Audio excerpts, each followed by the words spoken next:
Chết giờ cầm một bộ giò là ghế.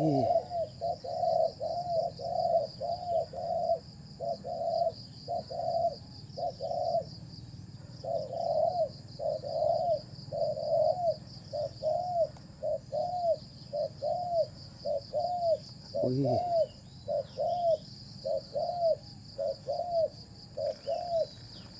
Cầm một bộ ghế đang thua rồi. Thổ ẩm hay quá.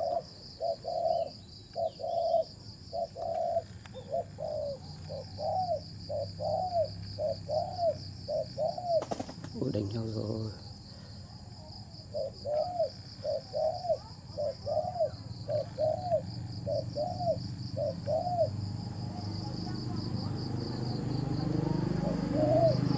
Thế